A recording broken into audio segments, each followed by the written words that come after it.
कि इसे बहुत ही प्राचीन जो हमारी सांस्कृतिक धरोहर है, इस चौपाल के प्रांगण में बैठी हुई मेरी मातृशक्ति आप सभी के चरणों में प्रणाम करता हूं। और जितने यहाँ पर मेरे पिता तुल्य समान मेरे बुजुर्ग हैं, आप सभी के चरणों में वंदन करता हूं।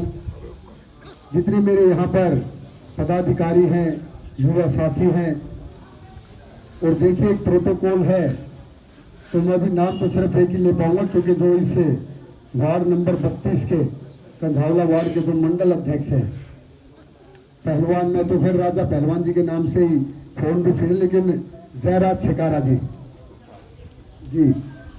जो मंडल अध्यक्ष बनने के बाद शायद उन्होंने ना अपना डायरी पेन भी ले लिया, लिखना भी शुरू कर दिया। पहले फिर हिसाब किताब में लगे रहा करते। तो जयराज छिकारा जी और सभी सम्मानित पदाधिकारी, और यहाँ से जो निगम के प्रत्याशी रहे भाई वरुण सैनी भी हैं। वरुण भाई आप भी आ जाओ, आगे आ जाओ।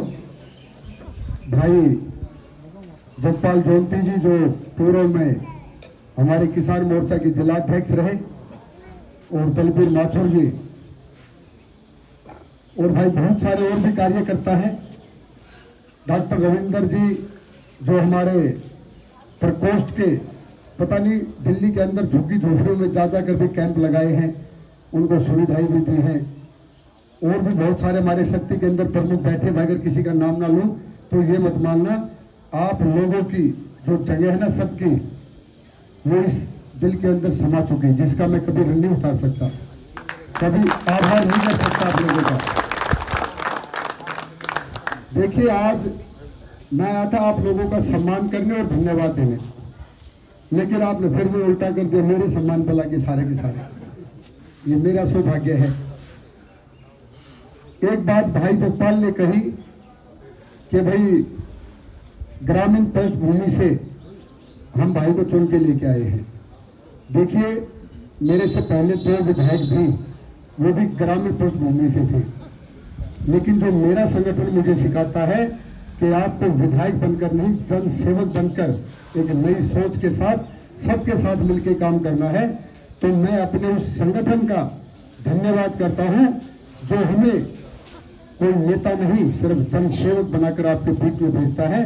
तो ऐसी भारतीय जनता पार्टी को भी मैं हृदय की गहराइयों से उस शीर्ष नेतृत्व का आभार व्यक्त करता हूं कि हम सभी कार्यकर्ता भले ही टिकट मांगने तक अपने अलग अलग समीकरण बना रहे थे, लेकिन जब टिकट मिली तो सारे के सारे कार्यकर्ता एकजुट होकर और सिर्फ एक लक्ष्य लेके चले कि भाई हमने कमल का फूल खिलाना है, टिकट चाहे किसी को मिले। और आज इस गांव की चौपाल के प्रांगण में बैठे हैं मेरे बुजुर्ग, आप लोगों को जो ड्यूटी थी, जो दायित्व था, फर्ज था, आपने निभा दिया। वो आपने 8 तारीख को उस ईवीएम मशीन में दिखा दिया कि आप भारतीय जनता पार्टी के प्रति कितने समर्पित हो, और गजेंद्र को कितनी सारी वोट देकर आशीर्वाद दिया। अब जिम्मेदारी है मेरी कि आपके उस आशीर्वाद को धोखा न देकर हर वो काम करूं जो इस गांव में और इस मुल्क विधानसभा को चाहिए। अब पारी मेरी। भाई ने एक बात कही कि भाई हमारे जमीन का रेट बहुत कम है। तो देखो जी, मेरे गांव में तो करोड़ नहीं कट की, हमारे थोड़े से पट गए ना रेट, तुम्हारे गांव में भी ये 1.25 करोड़ के, 1.5 करोड़ के, 2 करोड़ के थे। तो सच्चाई बात है। लेकिन अब वो दिन दूर नहीं जब हरियाणा से लगते हुए हर गांव जो ग्रीन बेल्ट के हैं उनके अंदर फार्म हाउस की पॉलिसी पास हो जाएगी, और 1 एकड़ जमीन में 3 यूनिट पास होंगे, 1500 गज की 3 यूनिट। और फिर आप देखना कि आज की जमीन के भाव भी जैसे साउथ दिल्ली में है उसी तरीके से करोड़ों में जाएंगे। और आज आपने एक ऐसी सरकार बनाई है, 48 उस माला के अंदर आपने 48 मोती पिरो के भेजे हैं, और मोदी जी को ये एहसास करा दिया कि मोदी जी आपने जो बात कही कि मैं दिल्ली को समय देना चाहता हूं, तो हम आपके उसको वचन को मानकर और इस दिल्ली को आपको समर्पित करते हैं। अब इस दिल्ली को हमारे सपनों की दिल्ली बना देना। और मुझे इस मुल्क का विधानसभा की विकास की गारंटी बना के आपने भेजा है, तो उस विकास की गारंटी को सुनिश्चित करूंगा, पक्की करूंगा और हर वो काम करूंगा जो इस मुल्क का विधानसभा के गौरव को बढ़ाए और मेरे जन जन के मान सम्मान को बढ़ाए। ये आपसे वादा करता हूं। मेरी मातृशक्ति बैठी है, मोदी जी की कई सारी योजनाएं, माता जी आप निश्चिंत रहना। अब वो भ्रष्टाचारी गया, उस भ्रष्टाचारी को 10 साल मौका दे दिया आपने। देखो झाड़ू दोनों काम करती है, अगर झाड़ू चाहे तो गंदगी को इकट्ठा करके कोने में लगा दे, लेकिन उन लोगों ने उस झाड़ू से उस गंदगी को खिलाया और दिल्ली में इतना भ्रष्टाचार फैलाया कि ये दिल्ली पिछले 10 साल से तड़प रही है विकास के लिए। सिर्फ और सिर्फ अपना विकास किया और दोनों विधायक क्या कह के गए कि अभी केजरीवाल ने दिल्ली देहात को दरकिनार कर रखा है, तो भाई फिर दिल्ली देहात के लोग भी पागल को ना घर पर तन्ने मौका दे देंगे। इस बार दे दिया मोदी जी को मौका, अभी तक 10 साल हो गए, तन्ने को करना था, कर दिया। बताओ तो इस दिल्ली का भविष्य बहुत उज्जवल होगा। इस दिल्ली के अंदर मोदी जी की वो सारी जन सुविधा योजना भी लागू होंगी और इस दिल्ली को नए नए फ्लाईओवर, नए नए एम्स हॉस्पिटल, नए नए स्टेडियम और सबसे बड़ी बात, मेरी इस दिल्ली देहात को घेवरा मोड़ पे एक स्पोर्ट्स यूनिवर्सिटी मिलने वाली है, जिससे मेरे युवा बच्चे हमारे देश का नाम रोशन करेंगे। ये भी आपसे वादा करता हूं। घेवरा मोड़ की फाटक का मामला खत्म हो जाएगा आने वाले 2-4-5 महीने में। आप देख लेना, मुहूर्त भी होकर काम भी चालू होगा, चाहे फ्लाईओवर बने चाहे अंडरपास बने। और टीकरी वाली फाटक भी, उसके भी डॉक्यूमेंट निकलवा लिए सांसद जी ने। और देखो एक बात और कहता हूं कि उदित राज जी ने इस गांव को गोद लिया तो लिखा था शायद आदर्श गांव। उन्होंने तो भले आदर्श गांव ना बनाया हो, लेकिन आपका ये बेटा और आपका ये भाई पूरी विधानसभा को आदर्श बनाएगा। आप बेशक देख लेना, क्योंकि आप लोगों ने छोड़ के वोटिंग की है, भाजपा का भी और मुझे भी, और भाजपा से ज्यादा आशीर्वाद मुझे दिया। मैं तो उसका हमेशा ऋणी रहूंगा, आभारी रहूंगा। हर जनमानस का मान सम्मान करते हुए, हर युवा के साथी के साथ कंधे से कंधा मिलाकर, बस आप लोगों से विनती करता हूं कि जिस तरीके से इलेक्शन से पहले मेरा साथ दिया, इस गांव की समस्याएं खत्म करने के लिए आगे भी मेरे साथ देते रहना। रही अधिकारियों की बात, हमें अधिकारियों के पास नहीं जाना पड़ेगा, अधिकारी हमारे पास आएंगे। सबसे पहले तो ऐसे ही चौपाल में बैठ के मेरे गांव के बड़े बुजुर्ग यहाँ बैठेंगे और अधिकारियों बैठाऊंगे यहाँ जमीन पे, बैठो भाई 10 साल पे तेरा लूट लिया, ये बारी आई बादशाह की, अभी बारी आई मारी, ये बताओ हमारे हिस्से का पीछा गिर गया, ये हिसाब देना पड़ेगा। अब यह दिल्ली गड्ढे मुक्त भी होगी, मुल्क का विधानसभा भी गड्ढे मुक्त होगी, नए नए रोड भी बनेंगे। और एक बात और कह रहा हूँ कि जो खेतों के रास्ते हैं, बस मुझे बता देना जो नक्शे के अंदर हो, चाहे वो 2 गट्ठे के हो, चाहे वो 3 गट्ठे के हो, चाहे वो 4 गट्ठे के हो, रोड बनेंगे सारे, और सारे रोड पर लाइट लगवाएंगे ताकि मेरी मातृशक्ति भी घूमने जाए तो उनको लगे कि हाँ हमारे बालक ने कि मैं लाइट लगवा के और घूमने का रुपया जानता रखा। आज हमारी सीम से सीम लगती हुई हरियाणा में तो एक रोड बन गया, जमीनों की कीमत ज्यादा और हम पिछड़ रहे हैं। ये दुर्भाग्य था हमारा, क्योंकि उन लोगों ने सिर्फ अपने घरों को भरकर अपने शीश महल बनाए, दिल्ली देहात के लिए कुछ नहीं सोचा। अगर इतना हितैषी था तो अभी तक किसानों का दर्जा दे चुका होता। हमारी दिल्ली देहात में सारे गांव में भी किसान हैं, हर गांव में, चाहे वो खुद ना करते हो, मजदूरों से करवाते हो, बाहर के लोगों से करवाते हो। शिवराज सिंह चौहान जी कराड़ा मेरी भरी सभा में कह के गए कि तुम गजेंद्र को चुन के ले आना, इस दिल्ली देहात को जब डबल इंजन की सरकार बनेगी तो किसानों का दर्जा मैं दूंगा। आप लोगों को साथ लेकर चलूंगा और शिवराज सिंह चौहान जी को कहूंगा कि जी हमने अपना काम कर दिया, अब आप अपना काम कर दो। हमें ट्रैक्टर पर, हर्रों पर, कल्टीवेटर पर, हर खेती के उस साधन पर सब्सिडी दीजिए और हमारे ट्रैक्टरों को 15, 20, 25 साल तक कोई परेशानी ना हो, ऐसा भी प्रावधान कीजिए।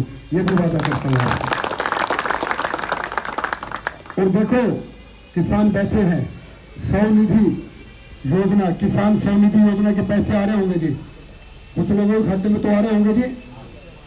मोदी जी एक बटन दबाते हैं, सीधे खाते में आ जाते हैं, क्योंकि उनके मन के अंदर मेरे किसानों के प्रति, अपने किसानों को भगवान मानते हैं वो। और किसानों को मजबूत करना चाहते हैं, मेरी मातृशक्ति को मजबूत करना चाहते हैं, मेरे युवाओं को इतना मजबूत करना चाहते हैं कि ये देश के अंदर एक नया गौरव पहनाए। और युवाओं के लिए तो मोदी जी ने लगभग अपील की है कि हम भारतीय जनता पार्टी में 1 लाख ऐसे युवा कार्यकर्ता जोड़ेंगे जो इस देश का भविष्य सुनिश्चित करेंगे और उन्हीं युवाओं में से आने वाला समय, चाहे वो मंत्री हो चाहे प्रधानमंत्री हो, वो युवा कार्यकर्ता बनेंगे। ये मोदी जी का विजन है। तो आप सब ने आज फिर मुझे जो इतना मान सम्मान दिया, आशीर्वाद दिया, आपका बड़ा आभारी। और 20 के 20, 21, 22 गाँव में आप सब ने जिससे ज्यादा वोट देकर जो मेरे ऊपर अपना आशीर्वाद दिया है, इसको मैं और मेरा परिवार और मेरा पूरा टिकरी गांव, दादा जोगिंदर जी बैठे हमारे गांव के प्रधान राजकुमार भाई साहब, मेरे साथ अभी बनने आ रहे हैं, हम आपकी इस ऋण को कभी भूल नहीं पाएंगे। वहां समय दूं या ना दूं ये संभालेंगे, लेकिन आप लोगों को मौका नहीं दूंगा। और भाई हमारा यार दोस्ती बात कर तो भाई एक बार राम राम करके और धन्यवाद करके चला गया, ऐसा बिल्कुल मौका नहीं दूंगा। हर 15, 20, 25 दिन में आप लोगों के बीच में आके और पूछेंगे भाई समस्या बताओ, उस समस्या का समाधान भी हो रहा कि ना हो रहा, ये आपसे ज्यादा करता है। तो आप सभी का बहुत बहुत आभार, बहुत बहुत धन्यवाद। और इस जीत का श्रेय मैं अपने इस जोंती गांव के जन जन को देता हूं, जिन्होंने इतने ज्यादा भारी बहुमत से एक तरफा जीत भाजपा के पक्ष में और मुझे भी आपका हमेशा आभारी रहूंगा। और जितनी भी हमारी अप्रोच रोड है, चाहे वो कराला से होके जाती हो, चाहे वो रोहतक रोड की तरफ जाती हो, हर रोड बहुत जल्दी बननी शुरू होगी। और मोदी जी ने सभी विधायकों को लक्ष्य दिया कि 2-2.5 साल के अंदर इस दिल्ली के भविष्य को बदल दो, कुछ ऐसे काम करके दिखा दो और अपने आप को स्थापित कर दो कि आने वाले 20-25 साल तक सिर्फ भाजपा ही भाजपा दिखे और कुछ आसपास ही ना दिखे। और देखिए, हमारे लिए एक और गौरव की बात है कि धरती पुत्र कहे जाने वाले स्वर्गीय डॉक्टर साहब सिंह वर्मा जी के बेटे ने उस भ्रष्टाचारी को नई दिल्ली से हराया। एक बार प्रवेश वर्मा के लिए भी जोरदार तालियां। उसकी पार्टी खत्म है, पार्टी खत्म है। वो अभी तक वो बकवास करते थे, ये हमें 48 है, उनमें विधानसभा में पिटेंगे फालतू बोलेंगे। और मैंने तो हाउस में जानते हो जी, जिस दिन पहले दिन हाउस में गया ना तो एक परवीन था डाबड़ी का बकवास करे था, उसका हाथ उठ के तोड़ दाड़ दी थी, रिपोर्ट कराओ तो करा ले, और भीतर की कोई रिपोर्ट नहीं है, मारपीट चाल लेगा, घुसेला तो मारे तो चिंता मत करो। पूरे दिन में बकवासबाजी कर ली, अब बकवासबाजी सुनने के लिए नहीं, अब हम विकास के लिए आए हैं और जन जन का मान सम्मान। अपनी इस मुंडका विधानसभा को मैं चाहता हूँ कि कहीं आसपास में 300-400 बेड का इतना भव्य हम एक हॉस्पिटल दें, और उसके लिए जगह भी है कंजावला में, ताकि हमें दिल्ली न भागना पड़े। दिल्ली के अंदर बड़े बड़े सरकारी हॉस्पिटल में हर सुविधा है, तो मेरी मुंडका विधानसभा को क्यों नहीं मिलेगी। एक ऐसा कोई ना कोई बढ़िया काम करके जाऊंगा जो हमेशा याद रखा जाए कि भाई ने अपने प्रयास से और हम सबके आशीर्वाद से इस मुंडका विधानसभा में करके दिया। ये भी आपकी बात है। तो आप सभी का बहुत बहुत धन्यवाद। और आगे भी जब भी कोई भारतीय जनता पार्टी का प्रतिनिधि यहाँ से चुनाव लड़े, चाहे वो निगम पार्षद का हो, विधायक का हो, MP का हो, अपने सनातन धर्म को साक्षी मानकर और इस भारतीय जनता पार्टी के प्रति जैसे मेरे प्रति भी समर्पित हुए, ऐसे ही समर्पित होकर एक तरफा वोट देते रहना और भारतीय जनता पार्टी का परचम पूरे विश्व में, मेरे सनातन धर्म का पूरे विश्व में परचम लहराए। बस इन्हीं शब्दों के साथ आपका बहुत बहुत धन्यवाद। गिरिराज जी का बुलावा है, बहुत जल्दी चलेंगे। अप्रैल में हमारे आपकी धर्मशाला का वार्षिक महोत्सव भी है, तो वहाँ पे सभी चलेंगे। इस बार कितनी सारी नहीं चलेगी मुंडका विधानसभा। आप सबका बहुत बहुत धन्यवाद। बहुत बहुत धन्यवाद गजेंद्र भाई।